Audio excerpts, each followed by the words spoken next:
Salut, c'est Monsieur Tout le Monde. Et aujourd'hui, petite vidéo particulière. On va faire un bilan sur les 2 dernières semaines qui se sont passées.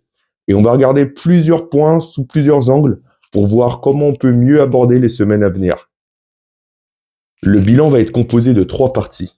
La première, on va faire quelques statistiques.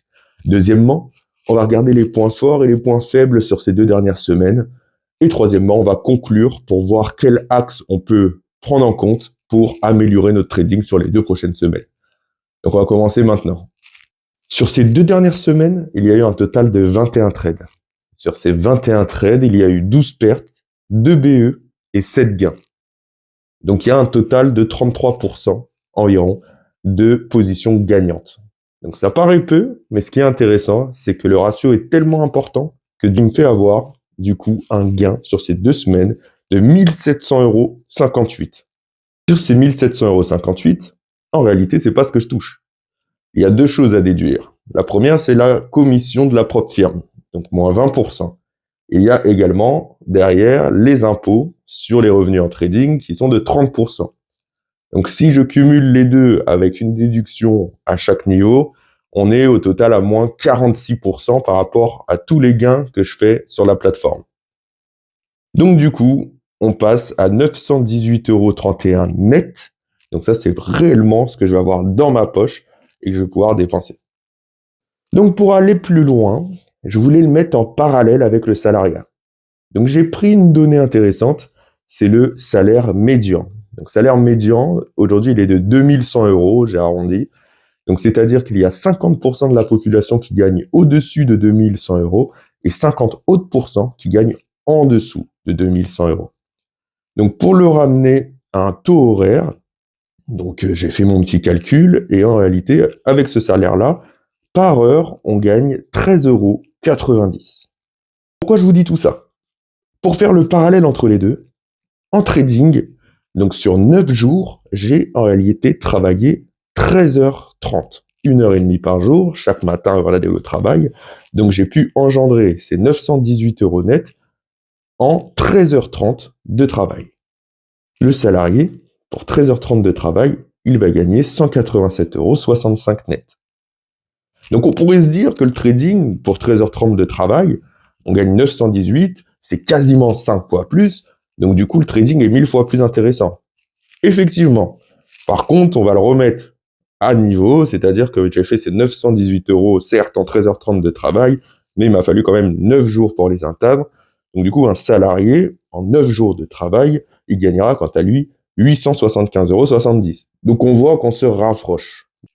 En réalité, avec cette performance, si je la duplique et je garde la même ligne d'horizon, j'aurai la possibilité de bénéficier d'un salaire médian en trading avec mon travail à côté. Voilà, c'est limite comme si j'allais doubler mon salaire. Donc c'est déjà très très bien en réalité.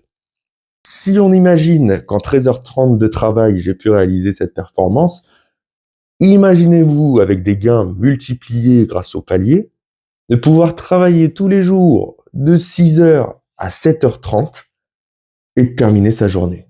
Et d'avoir le reste du temps libre pour faire ce qui me fait plaisir. Donc là, il y a 2 points faibles qu'on peut identifier.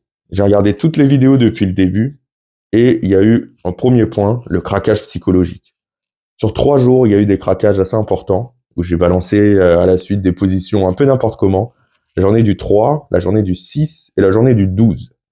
Donc ça, c'est quelque chose qu'il va falloir remédier. Parce que si on retire ces journées, par exemple, de mes statistiques, bah, du coup, c'est 3 journées où je fais pas de perte, où ma psychologie n'est pas bonne, j'arrête de trader, et là, du coup, je protège mon capital. Donc là, en l'occurrence, les pertes ne sont pas très conséquentes, elles restent à hauteur du plan, mais par contre, ce sont des journées où, demain, il peut y avoir un scénario vraiment catastrophique. En deuxième point, c'est le respect du plan. Au début de chaque session, je prends le temps de regarder sur différentes unités de temps une direction globale que pourrait prendre le trade. Donc je vais pouvoir déterminer si je vais plutôt partir à la hausse ou à la baisse. Et sur plusieurs journées, notamment le 2, le 6, le 9 et le 12, j'ai un plan de départ. Par exemple, je vais à l'achat et au final, au cours de la session, je cherche des setups vendeurs. Et là, on se rend compte que généralement, ça va partir sur du perdant. Donc ça aussi, ça va être quelque chose à travailler. Au niveau des points forts, j'ai pu identifier deux gros points forts. Le premier, c'est au niveau des ratios. Il est vrai que ça peut prendre du temps à avoir des trades ou des journées gagnantes, mais quand elles sont là, elles sont là. Quand le trade part dans la bonne direction, il y a beaucoup de profits sur la table et ça me permet facilement d'éliminer mes pertes ou encore mieux, aller chercher du profit. Donc, ce qui est positif, c'est que j'arrive de mieux en mieux à tenir ces positions. Les clôtures partielles au début se faisaient assez tôt et du coup, j'ai pu, sur plusieurs trades, essayer de maintenir le trade un peu plus longtemps pour avoir plus de gains sur la performance. Le respect du plan.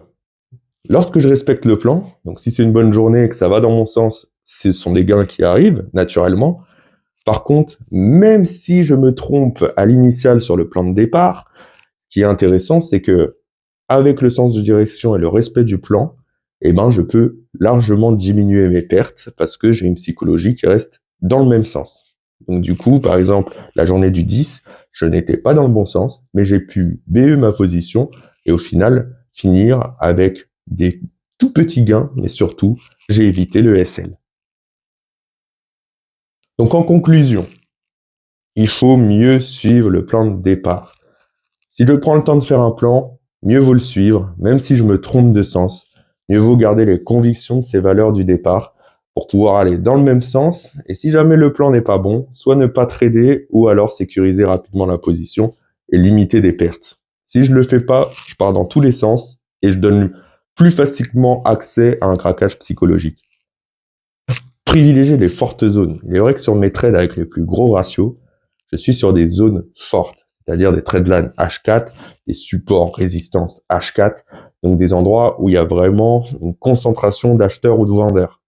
Donc ça va être des zones à privilégier pour pouvoir faire des belles performances, parce que les autres trades, surtout là où je perds, j'étais pas vraiment sur des zones très très fortes. Et le troisième point, et c'est un point très important, c'est réussir à stopper si les émotions sont instables ou si l'ambition n'est pas particulièrement là.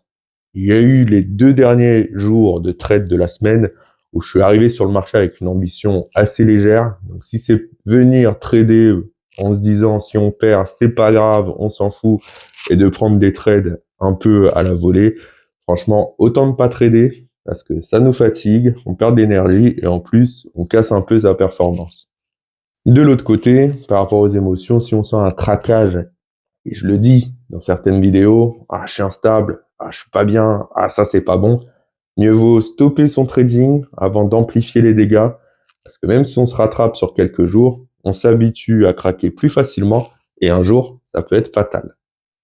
À partir de demain, on reprend les sessions de trading. La semaine prochaine sera une semaine courte. Je vais pouvoir trader que 3 jours. Donc sur ces 3 jours, il va falloir lâcher au moins un joli trade pour pouvoir faire la performance. C'était Monsieur Tout le Monde. Très bonne journée à tous.